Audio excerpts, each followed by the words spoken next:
आप देख रहे हैं द बोलती बंद। धर्म क्या है?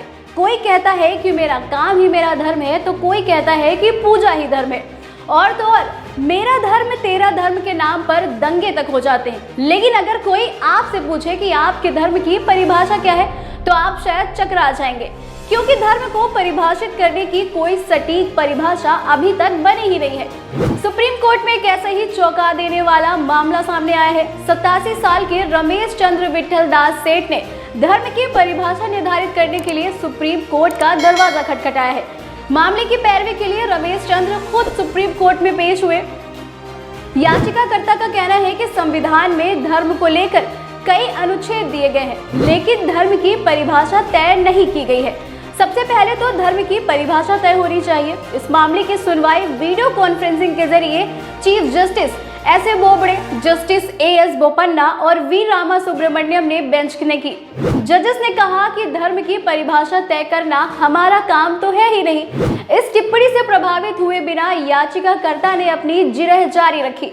उसने कहा कि सभी धर्म एक दूसरे से जुड़े हुए हैं, सभी में एक ही ईश्वर को माना जाता है। अगर धर्म की परिभाषा नए सिरे से तय की गई तो सभी धार्मिक विवाद खत्म हो जाएंगे। भारत पर आतंकवाद और परमाणु युद्ध का खतरा भी खत्म हो जाएगा। पाकिस्तान भी ये जान जाएगा कि कुरान और गीता एक ही है।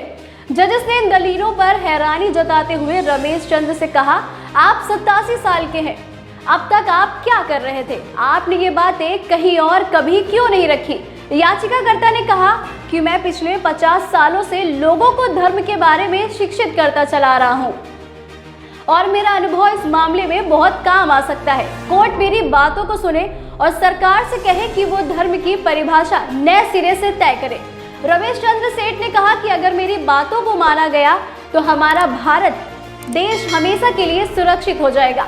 इस पर चीफ जस्टिस ने कहा कि हम सब चाहते हैं कि भारत हमेशा सुरक्षित रहे, लेकिन आपको भी ये समझना चाहिए कि हम धर्म के विशेषज्ञ नहीं हैं। धर्म की परिभाषा तय करने पर सुनवाई ना तो सुप्रीम कोर्ट कर सकता है और ना ही हाई कोर्ट। जजेस ने याचिकाकर्ता को सलाह दी कि वो सरकार को जाके ज्ञापन सौंपे और यहाँ से अपनी याचिका को वापस ले ले, लेकिन याचिकाकर्ता अड़ गए और बोले कि मैं अपनी याचिका वापस नहीं लूंगा। उन्होंने सरकार को पहले ही ज्ञापन सौंप चुके हैं। सरकार इस पर कोई कार्यवाही नहीं कर रही है। फिलहाल रमेश चंद्र विट्ठल दास सेठ को सुप्रीम कोर्ट से खाली हाथ निकलना पड़ा, क्योंकि उनकी याचिका खारिज की जा चुकी है।